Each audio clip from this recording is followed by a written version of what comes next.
This video is for my boy Thor. For anyone who may be using Thor or want to know if he is worth using, then this video is for you, and my answer is most definitely yes. Use him. So what makes Thor so great? His skills. But because Thor's skills are so great, that is what is going to be emphasized in my build. Basically, you're going to want to keep skills up as much as possible, and with such a focus on skills, you're going to need a high heroic rating to reflect that. So mine is almost 6,000, and I'll talk about more once we get to the end of the video. I'll showcase my gear. So first, let's start with Thor's signature attack. This will be your main attack whenever possible, as not only it builds high stun damage and breaks shields, it also hits a hell of a lot. So it'll allow your Odin Force to go to overcharge pretty quick because it hits so many attacks back to back. So you hold light attack, hold light attack again for the follow-up spin, and hold it again for the cyclone attack. Thunderstruck is another useful and high damage combo that you should use. It's good to push enemies far back. If you're being surrounded, you don't have God Blast available or Warrior's Fury available at that time. So if you're getting overwhelmed, that's a good move to use to be able to get some breathing room. Now for Odin Force, this is what our boy Thor is craving. He wants to have unlimited Odin Force, and he wants it overcharged all the time, so give it to him. And here are the skills I have active and why. Mirror's Wrath, 25% damage boost, is more appealing than the other options to me. The willpower recovery is nice, but I'm focusing on laying out the most damage as quickly as possible. Also, I have Asgard's Fortune active, so I can litter the floor with heroic orbs. Thor should be centered around having 100% skill uptime or close to it as possible, so you're going to need heroic orbs to do that. Hell's Anger is another viable option, but heroic orbs have a higher priority to me right now. I might change this later in the future, depending if things may change with the build, but I like it how it is right now. Now God Blast, that skill, crazy good, love it. Cryo is crazy good too, love it. So you put them together for an icy tornado, it's great. Cryo is one of the best status effects for me because it prevents the enemy from attacking as much, so you're doing less dodging, less chance of getting hit, and that equals to dishing out more damage.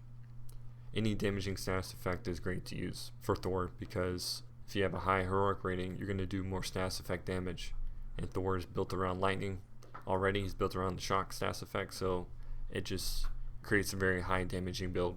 I use Rolling Thunder since God Bless can be almost instantly refilled from it, considering if you pick up a group of enemies with it and kill them all. You pick up 5 enemies, that's 25% right there. I went with Tempest again because of Cryo.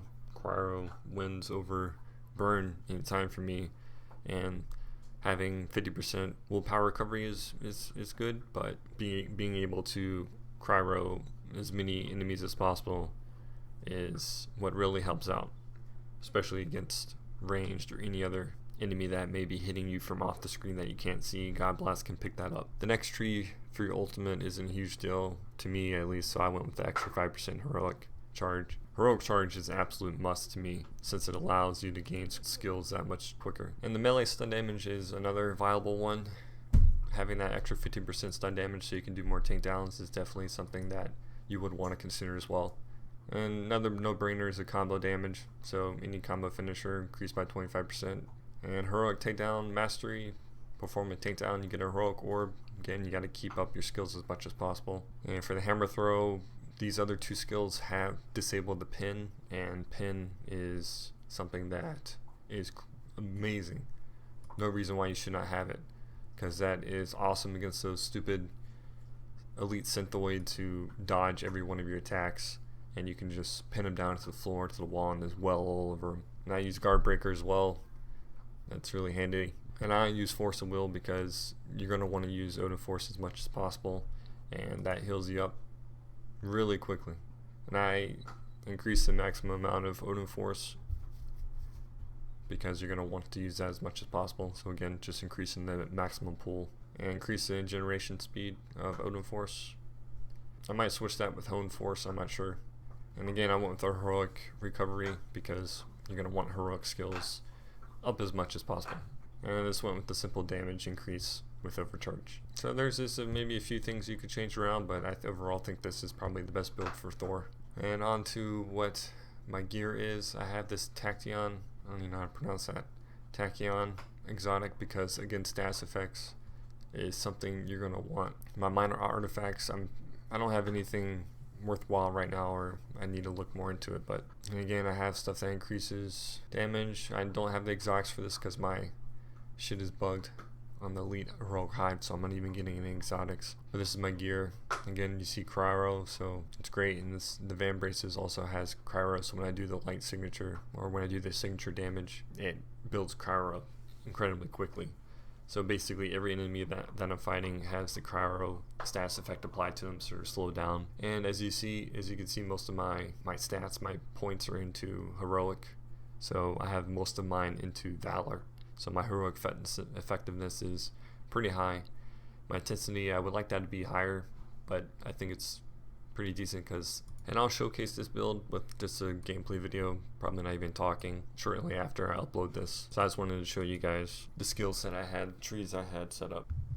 So those two pieces of the belt of the Thunderer and the girdle of the Thunderer, I know those are both exotics you can get as well that add an extra perk, so I'm going to be gunning for that after the bug is fixed with the elite heroic hive. But basically, just to recap, high heroic rating so you can do the most damage with your skills because you're going to be using your skills quite often. That also equals higher status damage because you're using shock and you're using cryo, so it's going to build up that status effect even quicker. And then using your signature attack so you can build up the stun damage super quick, and any other status effects, so cryo in my instance. So just a quick overall view of that. Maybe I'll go more deeper into it during the gameplay video and talk more about exactly how things should be set up, but I'll see you after this video. Peace.